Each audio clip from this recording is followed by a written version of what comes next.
Ingredients: 3 garlics, 8 onions, 3 atsal, 5 sibuyas, 6 slices of carrots, 1 slice of repolyo, 3 kilos of FRESHMICKEY, and 1 kilo of Bisayang manok. Let's cook!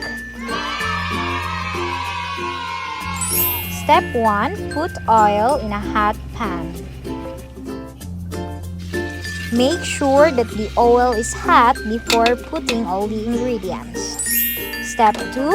Put all the onions, garlics, and atsal together in a hot oil.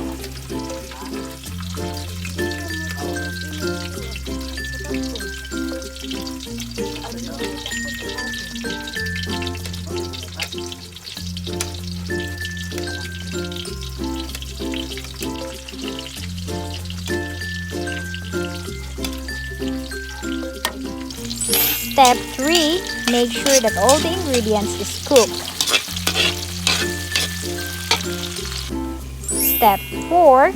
Put the marinated chicken in the hot pan together with the ingredients. And just wait that the marinated chicken will be half cooked. And don't forget to mix it well before covering the meat.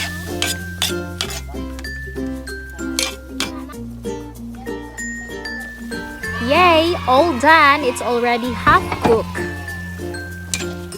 Now mix it again one more time. There, it's ready. Now I will put 5 slices of sili. It depends on your taste. Now let's add the 3 kilos of FRESHMICKEY in the hot pan.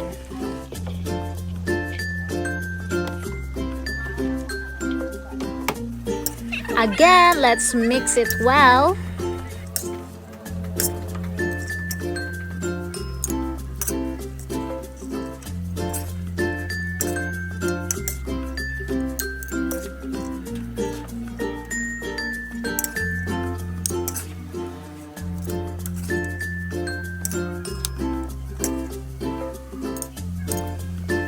There you go, already mixed.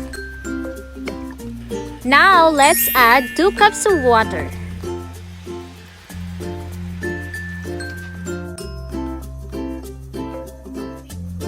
Again, mix.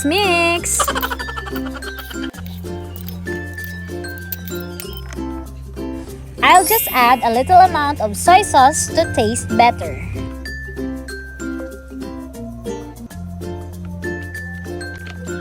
Again, mix.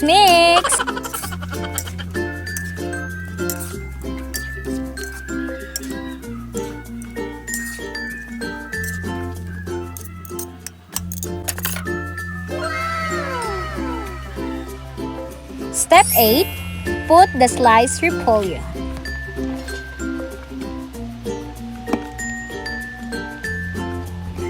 Again, mix it well together with the pancit.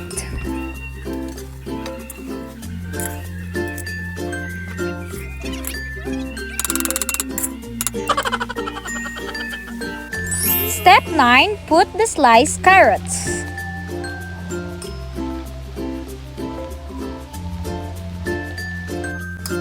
Now mix it well together with the pancit.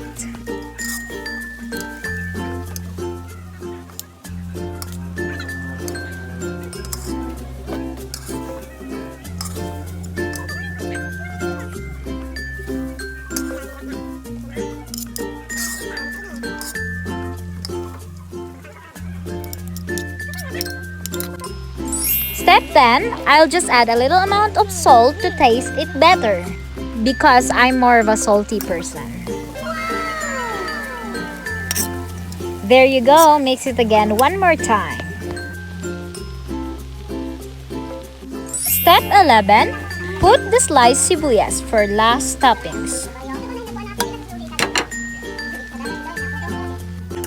I'll just mix it for one last time.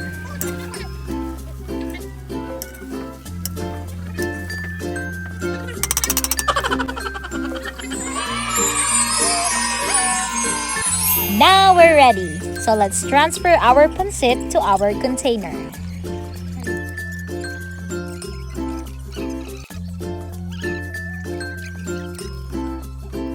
There you go guys, our pancit with Bisayang manok.